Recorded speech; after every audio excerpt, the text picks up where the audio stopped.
G'day there guys, welcome back to another episode of JustnoHOA. Today we've got a final update to one of our biggest stories. So this one's titled, Overfilled Dumpster equals Upset HOA Lady, Final Update. I just received this notice from our HOA president. To all residents, this is to notify you that we have negotiated a new contract with Waste Services.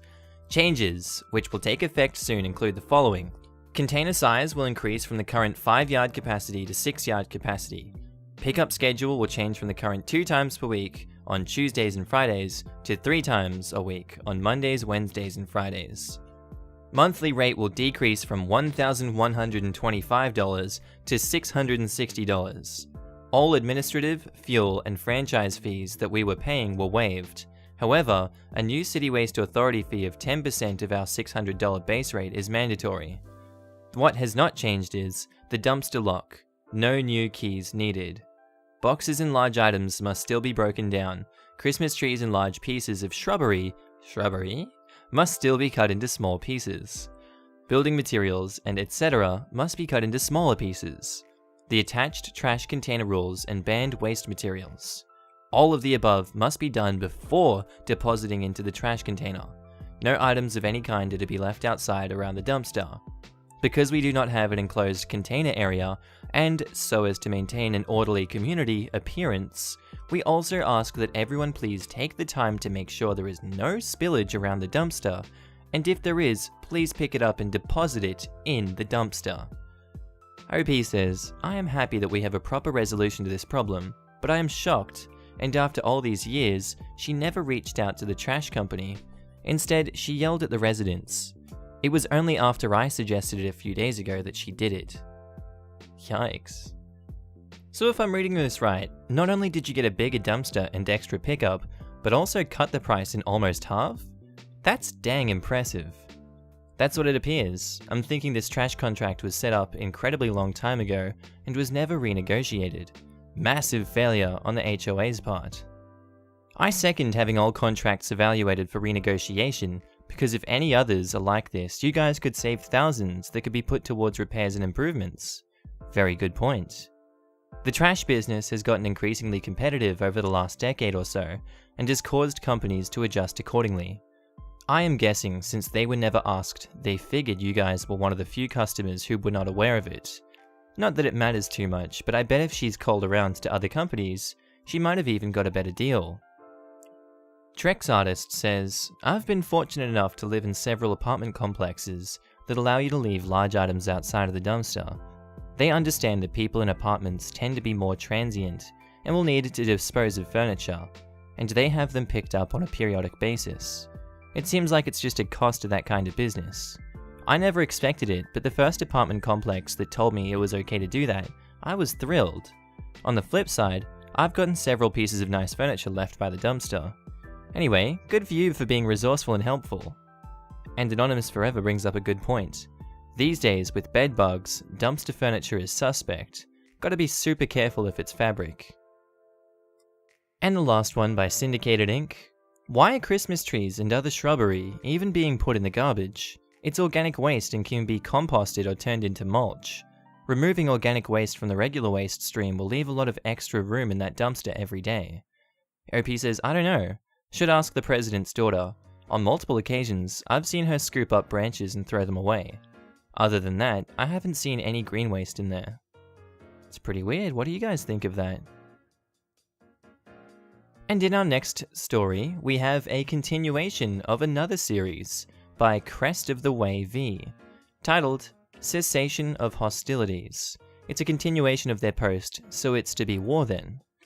I just received a certified letter from the HOA board that I am exempt from. Their recording secretary, Brittany Karen, has been asked to step down from her position and relinquish her responsibilities. They have apologized for any inconvenience that her actions may have caused me and the HOA board, and all of the remaining officers congratulate me on the purchase of my first home, and wish me all the best as a first-time homeowner. And the guns fell silent. Edit. Once more onto the breach, dear friends. Oh, for Pete's fudging sake. I just stepped out for a few minutes to run to the store for AAA batteries. all of my remotes, for some reason, tear through AAA batteries. So I cleared the shelf of the Energizer rechargeables and got 4 chargers for that size. Coming back home, on approach to my house, I see Brittany Karen pulling her white Land Rover out of her garage. Thinking I can take this opportunity to make a mini statement, I pull into my driveway, into the garage, and leave by the garage door to enter my house through the front door. I take my time, making sure that I hit my stoop about the same time as Brittany Karen is passing so I can turn, smile, and wave in a neighborly fashion, of course. She swerves off the road into my lawn and levels my mailbox, tearing up the turf and scraping her 22-inch rims all the way down my front curb. I stand there, on my front porch, hand still in the air, politely waving, jaw dropped to my chest. I am fudging flabbergasted. I immediately call the cops. When they get there, I already have the video queued up for them. They watch, ask me a few questions. Yes, I know who it was. Yes, I know where she lives. Yes, I have a good idea why she would want to run down my mailbox. As they leave, Brittany Karen comes rolling back down the street with her 2 failed blowjobs in the back seat. In the back seat. Tires squealing as she whips into her driveway. Not her garage, ironically enough. Ooh, that's a misdemeanor, Karen. I identify the vehicle, and the cops decide to walk the 2 doors down to her driveway. I ask about the following, and they say yes, as long as I stay back and away from her and her vehicle so that I can confirm that it's her.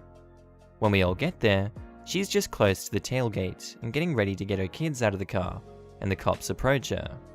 One officer circling the car looking for damage, the other going straight for her. No crap. The third question out of the cop's mouth is, "How much have you had to drink this afternoon, ma'am?" Pandemonium. She goes from visibly flustered to verbally abusive to me and the cops, to sobbing, all in front of the kids. He asks me again if this was the vehicle and if she was driving. Yep. They thank me for my time and ask me to leave my mailbox where it is, and I go back to my house. My upstairs bedroom window has a perfect view of Brittany Karen's. I saw everything. They breathalyzed her. I'm guessing she was all crappy on Arbor Mist Blackberry Merlot. They cuffed her and put her in the back of the patrol car. Last thing I saw was her husband coming home. Nice Mercedes, by the way. And taking the kids into the house just as the tow truck showed up to lock on to the Land Rover. Now I'm watching Star Trek and playing Civ 6 in the man cave, waiting for them to tell me I can put my mailbox back up. Ooh, haha, some good revenge. This is when I can believe that, she actually got arrested and had her car towed. That's a good story. Now to 3 sections of comments that I thought were pretty interesting. JDub6263 says, "Happy for you, OP, but selfishly I'm a little disappointed that this is where the saga ends. Enjoy yourself out there." Agreed, but you never know. He might just put up something that they don't like in the future, and then some new Karen will step up to make problems. Even if some random Karen does, it's not likely to be an issue, because those who remain understand they have absolutely no power, and OP has already retained a lawyer. No one wants to be on the bad side of a person willing to fight, and they know they will lose. And they know OP will retain someone who has already proven to know what she, the lawyer, is doing. The real fun starts when they forget though, but that's probably a few years out from now, of which OP will be able to drink legally and can cause some more pushback just for the lulz. And I hope they do. I want to see them stick around. Let's get some more stories. Next one by Guac in my Rari. Says, "So, are we not coming..." It's this guy again. "Am I not coming to drink in your porch shirtless? I can still bring the malort. ... Edit, that means no moat." OP's like, "Anyone coming to drink is off the table until September. Remember, cause he's 20. And second last one. "Well, just having read the update, Brittany Karen just bought herself a world of hurt. In Ohio, the first time DUI is 72 hours jail, minimum. $375 minimum fine, 6-month minimum license suspension.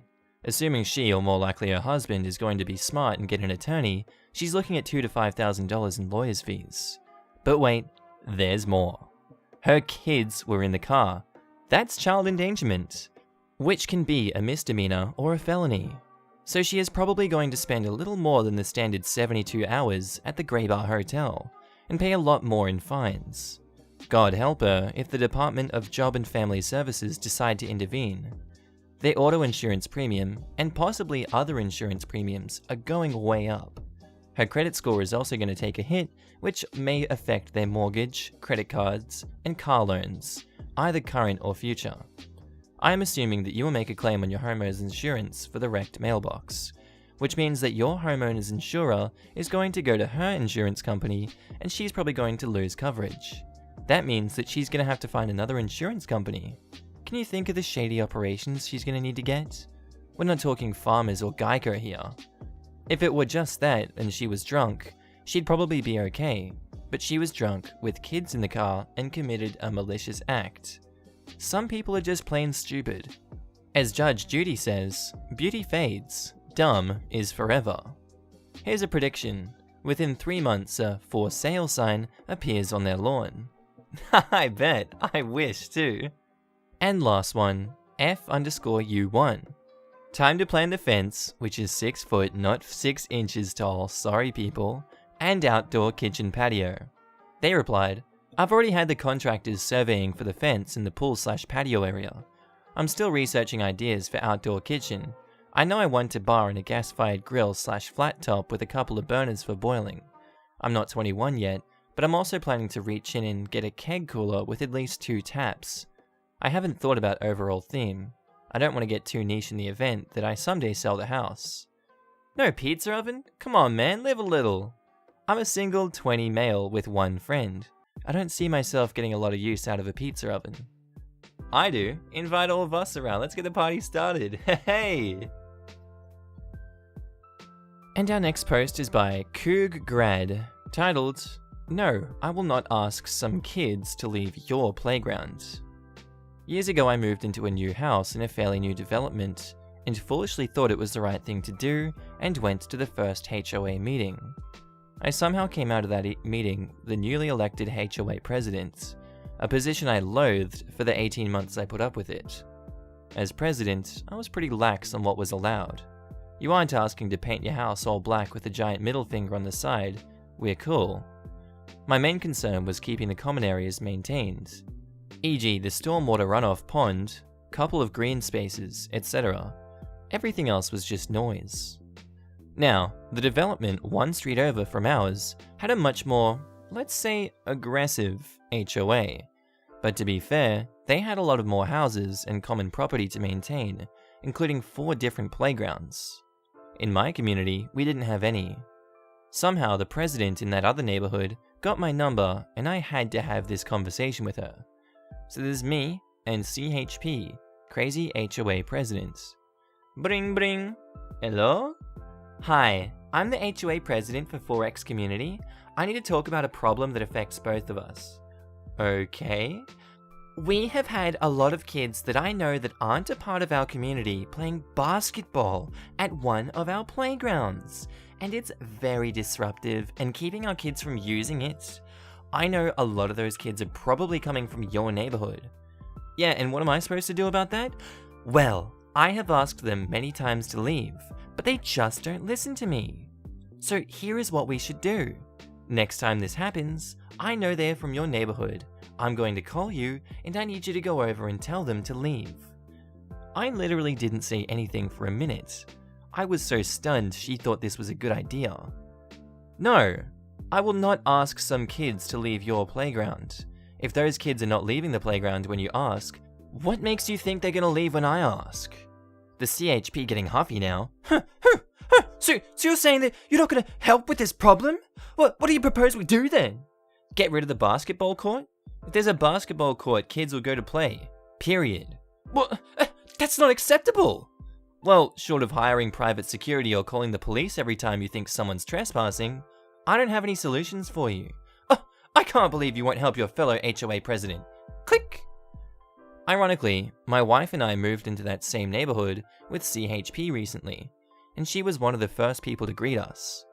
I am pretty sure she doesn't realize it was me she was talking to years earlier. Alright, now to some fun anecdotes, comments, and replies from the OP in the comments. Breakfast Beers says, I find this pretty funny. I've been through almost the exact same thing, but instead of basketball courts, it's pools. Our neighbours HOA has called me. I'm also the HOA president, telling me to do something about keeping my HOA residents out of their pool. I told them they're not my residents. I'm just on the board. Other HOA president insisted that they were my residents. I insisted I'm not. I'm just a decision maker, and there is nothing in our bylaws that says they cannot go to your pool, so there's nothing I can do about it. He got all pissy with me like she did with you. Ultimately, I caved as much as I thought I reasonably could, and said I would post on our HOA Facebook page that our residents are not permitted to use that HOA's pool, and if they're found on the property, the police will be called and they will be charged with trespassing. Most of the comments that followed were mocking the other HOA. OP's like, you're a much better person than I. I didn't want to go down any rat hole of offering assistance. Once I did, I knew it was a slippery slope of never-ending harassment. And they reply, I never saw it as a rat hole. The board's responsibilities are clearly spelled out in our bylaws, and keeping people out of other HOAs are not one of them. If he would have insisted any further than he did, I'd simply explain that my title of president carries no more weight than any other board members' titles, and if action were to be taken, it's not within my authority to do it alone. Call our property manager, have them put it on the agenda, and we'll discuss it at our next meeting. When the meeting rolls around, we'll laugh about it, make a motion to take no action as it's outside of our responsibilities. Someone will second it, and we'll move on. And that's a very efficient and good way to deal with it. I wish more people in these stories would do it. Next one. You walked into your first meeting and walked out the president? You learned a valuable lesson that day, didn't you? I learned a similar lesson when I joined a board of directors of a trade organization. Luckily, I kept my mouth shut and didn't volunteer, but I totally think I could have been president if I had offered. You're not wrong there, it was like the Spanish Inquisition, never saw it coming. Why the frick would you move into the neighborhood and join their HOA after this experience? Fair question, couple of reasons. When we moved, we knew a lot of people in both neighborhoods and loved living in that general area and found a bigger house. Second kid was on the way, for an awesome deal. 2. She no longer was the HOA president and the new regime is way more chill. She just still viewed herself as the unofficial welcoming committee. Wow, this is just stupid. I mean, let the kids play. I was also thinking the same thing, and honestly, every time I went by that playground, no one was in it. And if there was only a couple of kids were playing basketball and no one was waiting. And last one by iNode1. I hate to say it, but if a reality TV producer sees these threads, he's got a goldmine for trashy TV. I can just see the next show now. HOA Wars. It's like Jerry Springer but with HOAs making butts of themselves. Oh yikes, I'm horrified yet intrigued at the same time. And I am too. Oh god, this last one is dramatic. This one is by Sarah Archer, titled, My HOA is fudging over, please help. Advice wanted. This is my first post here. I'm on mobile, so I'm sorry for any issues. So the story goes. My husband and I bought a house with an HOA in June 2019. In August 2019, we signed a contract with a solar company to redo our roof and put on solar panels. Fast forward a couple months. Solar company tells us that since we're in an HOA and show up as a condo, we are a standalone house but there are condos around us, we need to get a certificate of ownership for our roof in order to proceed. So we asked the HOA for one. During this time, we had fallen behind on dues because my husband lost his job so that we couldn't afford it. Last week, we sent them a check with a complete overdue balance and extra.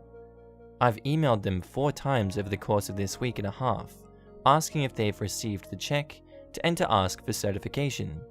The roof is so bad, our home insurance company cancelled our insurance. The solar company has given us until Friday 31st of January to get the certification or our whole contract is cancelled. Not only would this sink my credit lower than it already is, a lot of things were in my name since my credit was the best, and during my period of unemployment, my credit has gone down hundreds of points. But we would be screwed for homeowners insurance and lose the amazing deal we got in our contract. I have received absolutely no response from the HOA by mail or email, and their telephone number, listed on the BBB website, not their own, is disconnected. I'm not sure what to do here, but we really cannot lose this contract. Does anybody have any suggestions? Edit. For clarity, we're not broke anymore. Our rough patch is over, thankfully, which is how we were able to catch up on our dues and are proceeding with our contract. I've called a consultant from the other solar company, and she is helping us figure it out. I'll be getting a lawyer if there is no response by Friday. Edit 2.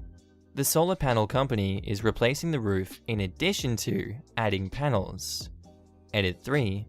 I checked the regulations for my state as suggested and discovered that they cannot deny me from installing solar on my roof. I'll bring all this to the lawyer. I'm beginning to think I should just get one now instead of waiting, and see what happens. Edit 4. We finally found something that says the HOA is not in charge of roof maintenance. Therefore, we can fix our roof without them being able to retaliate. But I think I'll get a lawyer just in case. Well, since this post is 3 days old, it's already been resolved by looks of it in the edits, I don't think I really need to read out any of the discussion in the comments because this has already really been discussed and finished for the OP. But hey, if there are stories like this and you guys want me to read out these comments, tell me in the comments down below and I'll just fill you guys in on what happened in these situations when they want advice. Anyway guys, I hope you enjoyed that story. Tell me what you thought of it down below. As always, I hope you have a good day, evening, night, and a good sleep. And I'll see you in the next episode. Bye.